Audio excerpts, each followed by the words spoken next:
Hey everybody, I wanted to do a video. This is Greg, donor offspring, 1954, conceived September 8th, born 9 months later in a Midwestern town in Nebraska.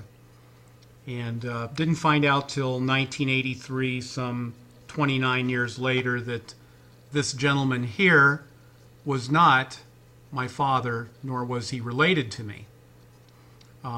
This is my mother here, and she was artificially inseminated. And 9 months later, in 1955, this kid here was born. Now, this picture was taken in 1968, and it's has a lot of meaning for me. I think the first slap you get on the butt once you're out in the world can kind of determine what direction you go in life. And I know a lot of us, especially the older generation of donor inseminated human beings that were created through this, what I call diabolical system. At least I looked at it that way back in 1954 because they were told never to tell the offspring. The parents were told never to discuss it with family members, although most family members knew. Everybody knew except the person involved, the offspring themselves. I kind of lurk on the forums, and I find it very interesting that different generations have gone through different experiences with donor insemination. And it's very, very hard for people to have what we call a meeting of the minds, because we all come from vastly different situations, and we all come from vastly different mindsets. Now, I wrote a book back in 2002, 2003, 2004 about my experiences, and really was just kind of worthless fodder. I mean, so what? So what you're a donor offspring? So what you were lied to? What it is what it is. You try to make the best out of it, but does it make it more palatable? Absolutely not. It really stinks. It really sucks. Maybe you can sense some disdain in my voice. I haven't talked about this in a long time, but I do have opinions like you, and your opinions are very important. And your opinion should be respected, and my opinion should be respected, because we all come from a vastly different set of circumstances on one hand. But on the other hand, we're all brothers and sisters in this world. We just were conceived differently. And I understand a lot about the newer generations of donor offspring. You know, I found out in 1983, and first thing I did is I go to the library. Computers didn't exist in libraries at that time. Had the old card file and the Dewey Decimal System. Is that what they called it? I don't know. I looked it up in the card file, looked up artificial insemination, and it said, see animal breeding.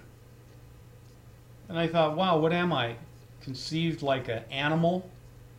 Conceived in deceit and lies? And oh, by the way, yes, donor insemination did destroy my family. And it goes much, much deeper than that. This is my family. This was taken in 1968. This is my father, Herbert. Herbert was nothing less than a modern day Jesus Christ. And I'll tell you why. He was one of 60,000 Americans incarcerated in what we would call today FEMA camps. Back then they were called state homes for feeble-minded youth.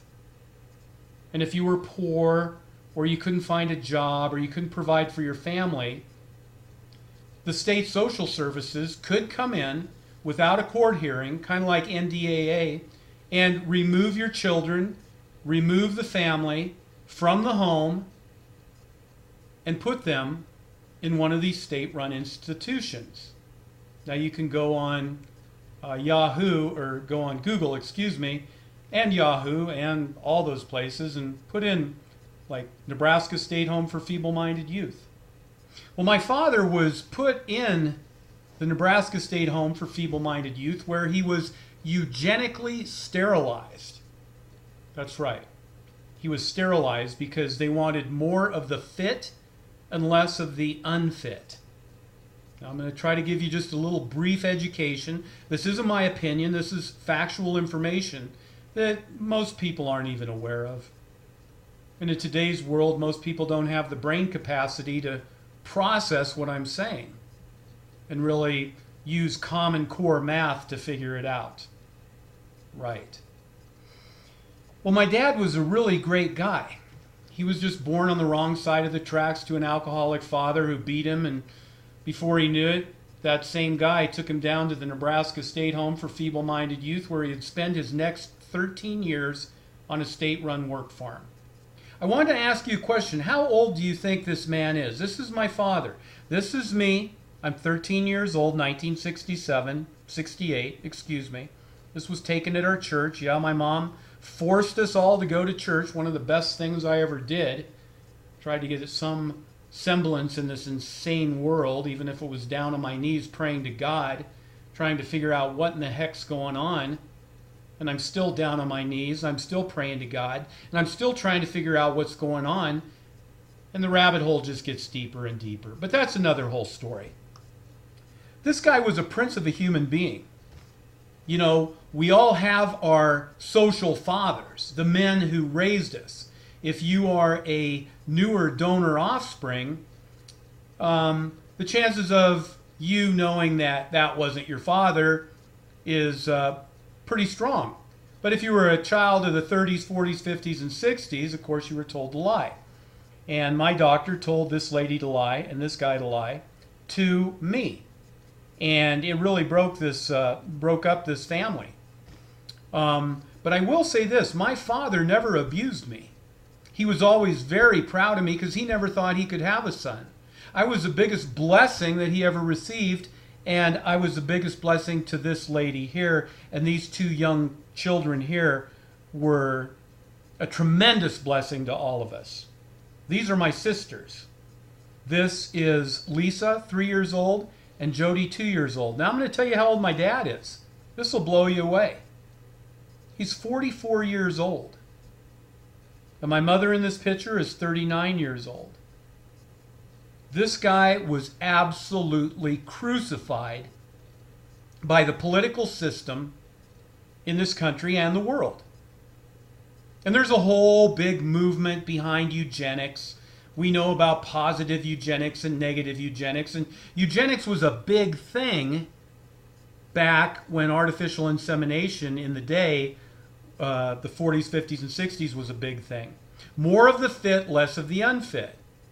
And negative eugenics is like human sterilization.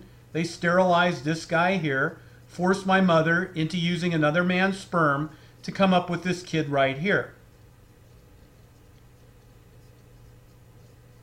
So, anyway, that's the end of part one. I'm going to tell you why in part two that these two little girls here ended up in our family. It's called social engineering, and I want to point out that my family is very, very special.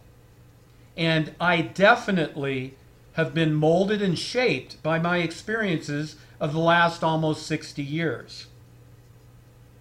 I've come up with some unique observations. That's what I'd call it, unique observations. Not only of my life and who I am, but who the world is, our political system, our social system, and you know, WTF. I don't swear anymore, but I'll tell you what, sometimes I feel like doing it. But anyway, things are not as they seem. I want you to remember that things are never as they seem, and maybe it'll take an old yellowed photograph for you to realize it, or maybe you'll be down on your knees one night and have a genesis of the truth and the reality of how this world really, really works. Because I've figured it all out. I was forced into this hurricane of life that transported me into a place that I never would have imagined. and I'm going to share my story with you.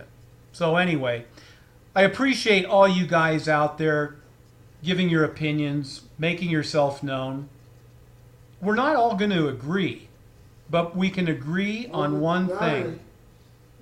What's right is right, and what's wrong is wrong. That's my autistic son calling me, and I'll be back.